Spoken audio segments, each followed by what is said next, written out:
A cute child born between my beloved husband and me, but my mother-in-law can't help but blurt out that my son is not cute. To think she can say such a thing about her own grandchild? And to make matters worse, she treats me, her daughter-in-law, as an intruder. Well, if that's the way she feels, then I can do the same. This is the story of the most selfish and awful mother-in-law, and the tale of the daughter-in-law who stands up to her. My name is Maya. When I was 28 years old, I got married to my husband, Andrew. A year ago, our long-awaited son, Liam, was born. Around the time our son turned 6 months old, I also returned to work.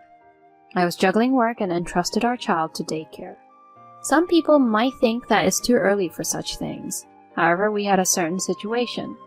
My husband's workplace wasn't doing well, and since we got married, his salary gradually decreased. To be honest, I'm currently earning twice as much as he is. We also have a newborn child, but we know that we'll need even more money in the future. With that in mind, I decided to return to work sooner. I never had any complaints about going back to work because I didn't dislike my job in the first place. However, there was someone who didn't approve of my return to work. That person was my husband's mother. My mother-in-law moved in with us 3 months ago, but it seems like she has issues with me. She not only criticized my parenting, but also finds fault with my everyday actions. Putting such young children in daycare? You're unfit as a mother. It's been a tradition for women to stay home and take care of the household, hasn't it? Come on, what era are we living in? She endlessly lectures me with such old-fashioned beliefs. As soon as I come home from work with my son, "You're working until this late again. Don't you think Liam deserves better?" She immediately started shouting. On my days off, I spend the whole day with Liam. He's doing just fine at daycare, and we have a stable routine there, so it's okay, you know. If I try to argue back, she raises her eyebrows sharply. Are you really going to unquestioningly believe what complete strangers like daycare workers say? If that's the case, your child won't grow up properly, you know. My mother-in-law, who doesn't usually take care of her son, still feels entitled to give parenting advice as if she's an expert. And on top of that, she doesn't hesitate to criticize my personality. Living with a daughter-in-law who only cares about her job. Honestly, I regret it too. Why did Andrew marry someone like her? I feel like I'm going crazy with stress every day. At that moment, even I, who is usually patient, couldn't help but get irritated. Well, if it bothers you that much, would you like us to stop living together? You do understand why we ended up living together, don't you, mother-in-law? Yes, there is a reason why my mother-in-law started living with us. Originally, my mother-in-law and father-in-law lived together in their own family home. Then one day, my father-in-law had a traffic accident and became paralyzed from the waist down. Furthermore, it was discovered that he had advanced dementia, and my mother-in-law couldn't handle it anymore. She had to place my father-in-law in a care facility. Afterwards, she asked us to come back and live together here. She pressed us to move back in together, but both my husband and I had jobs to attend to. Considering the commuting situation, we couldn't just move from our current home. Then one day, my mother-in-law suddenly brought her belongings to our house without asking, and ended up staying. Ultimately, this cohabitation wasn't by mutual consent. It's essentially an inconvenient living arrangement where my mother-in-law moved in on her own accord. I understand that it's tough, considering that you're parents-in-law. That's why we agreed to live together. But didn't we promise not to interfere with each other from the beginning? Oh, did we? I can't even remember something from that long ago. Even though I emphasize the promise, it's clear that my mother-in-law feels completely empowered and knows she won't be kicked out. Her attitude was getting on my nerves. Please, stop this already. We agreed not to interfere, didn't we? We accepted living together with you, right? This isn't how it was supposed to be. You're so noisy. I wonder why Maya isn't as sweet as Luna. Luna is such a well-behaved child.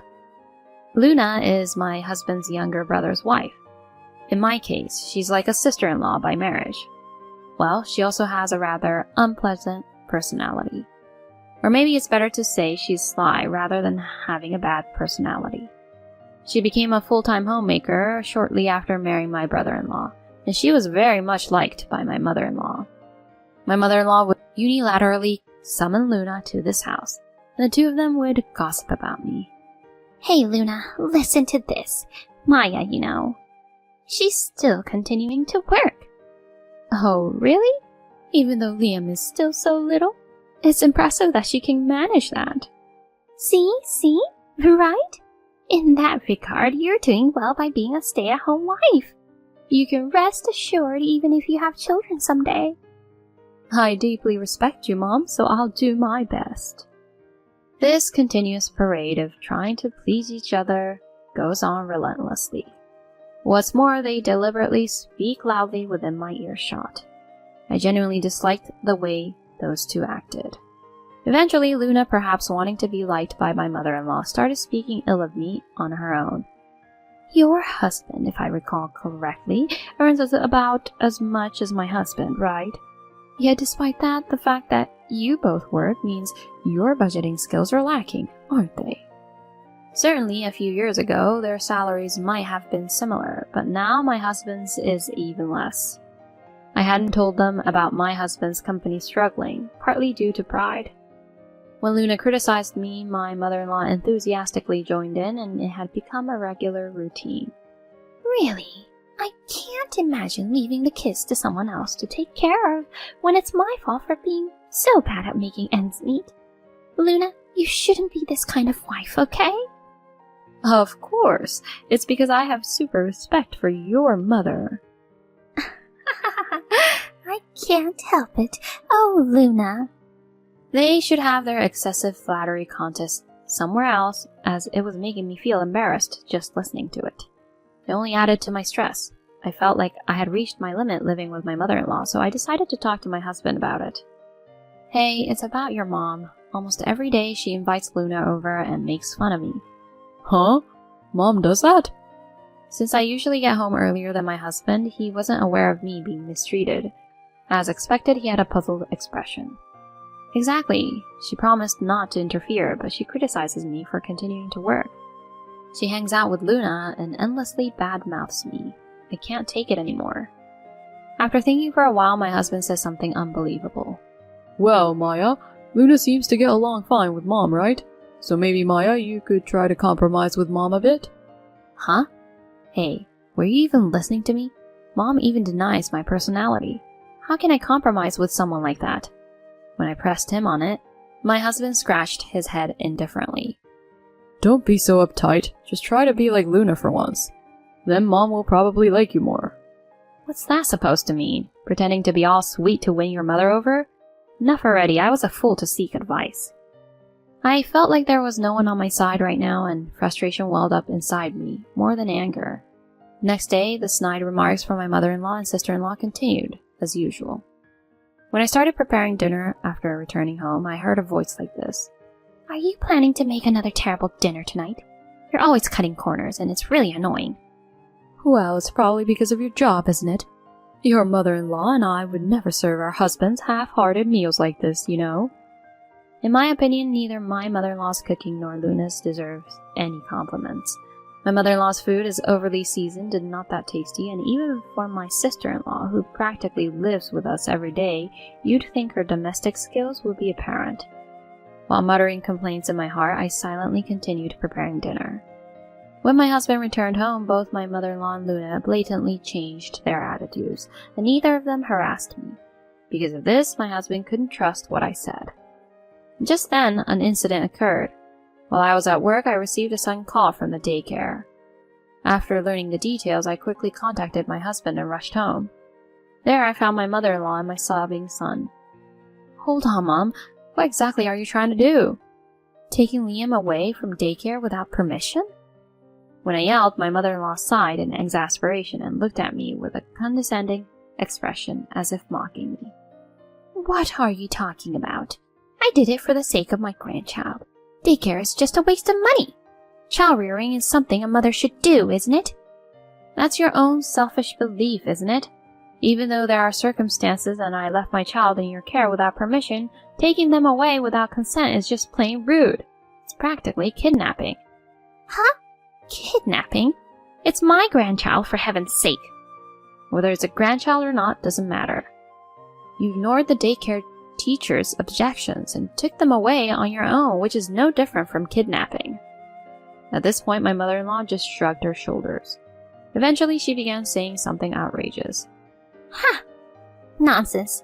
Neither you nor the grandchild are cute at all. If you have complaints, just leave already. For me, it's one thing, but my grandchild? Not being cute? At that moment, a loud warning bell rang inside me. To think my own grandchild isn't cute, and to say it so casually in front of the grandchild. Living together with someone like this any longer is impossible. I will absolutely not forgive her for belittling my precious son. I absolutely must protect this child. At that moment, my husband returned home, and I immediately told him, Andrew, it was your mother who took Liam from daycare. I've reached my limit, Andrew. I can't live with your mother. Then my mother-in-law suddenly started pretending to cry and playing the victim. Listen, Andrew, can you believe Maya treats me like a kidnapper? I was just going to pick up adorable Liam. Don't you think this is terrible? Just picking him up? My mother-in-law's words got me heated up as well. Don't joke around. Earlier you said our child isn't cute, right? Telling me to leave quickly? You can leave. This is our home. Do you plan to act like a good mother only in front of my husband? Andrew, please help me. Maya always harasses me like this. Seeing my mother-in-law crying and pleading with my husband, I couldn't help but find it all absurd.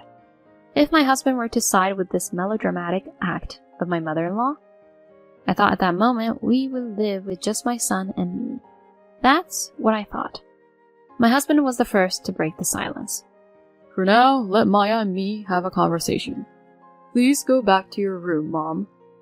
My husband, who always took his mother's side, made this statement, leaving my mother-in-law wide-eyed.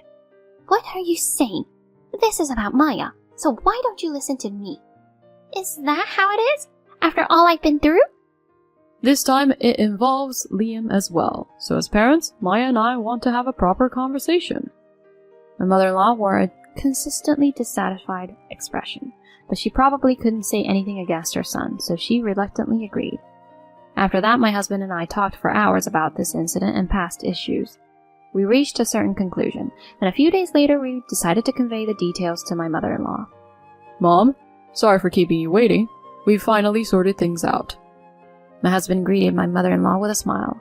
Seeing that smile, my mother-in-law seemed convinced that my husband had taken her side, and happily began speaking. Is that so? Finally, you're getting away from Maya, right?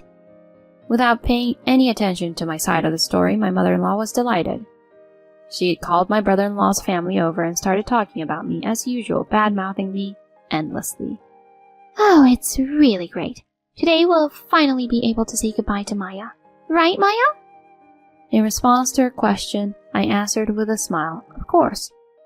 Good, then get out quickly. Take that not-so-cute child who looks just like you with you. From now on, this house will be for me, Andrew, and my other son's family. I'll be living there. Bye! Then my husband, who had been silent until then, suddenly opened his mouth. Shall we go, Maya? Huh? Yes, let's go, Andrew. Huh? Huh? It seemed my mother-in-law couldn't quite comprehend it, repeating, huh?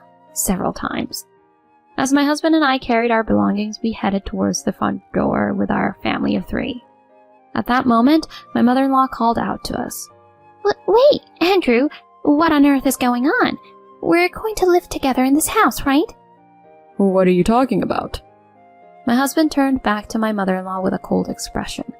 I'm leaving with Maya. I can't tolerate your delusions any longer. My mother-in-law's body trembled and she slumped to the ground in disbelief. Why? Why are you taking her side? I heard everything from Liam's daycare teacher. How you took Liam away on your own, how you verbally abused the daycare staff, and how you bad-mouthed Maya at the daycare. That's... I never thought my mother could be such a terrible person. I misjudged her. Just surround yourself with people who actually listen to what you say and try to live a good life. With those words, my husband pushed me forward and left the house. My mother-in-law cried until the very end, calling my husband's name. On the way to our new home, my husband apologized to me. I'm sorry I didn't realize it sooner. Please, forgive me. And what are you saying? Just by taking action like this, it's more than enough. I smile at my husband. Yes, I was more than happy that my husband believed my story this time and not my mother-in-law. Since then, we no longer have anything to do with my mother-in-law or my brother-in-law and his wife, and we've been able to regain a peaceful daily life. After that house was cancelled, so my mother-in-law had no place to live. She seems to have moved in with my brother-in-law's family. With my mother-in-law joining and putting a financial strain on them, they couldn't manage on just my brother-in-law's income. As a result, my sister-in-law had to start working, and now my mother-in-law is all alone at home. There's no one to badmouth anymore, and they don't even have someone to exchange harsh words with. In fact, even with Luna, whom she used to get along with so well, they now have constant arguments. It's because of you that I had to start working, isn't it? Spare me. Huh? Is it my fault? You're in the way, you old hag. Seeing Luna's true nature, it seems even my brother-in-law's feelings cooled off. Now they're in the middle of divorce proceedings. She used to be able to pretend in front of my brother-in-law because she had a lot of time on her hands, but now that she's working, she's getting frustrated more and more. It seems her true colors emerged. Whatever situation they find themselves in, I have no intention of ever having anything to do with my mother-in-law and the others. It's just my husband, my son, and me. We plan to work together to build a happy family from now on.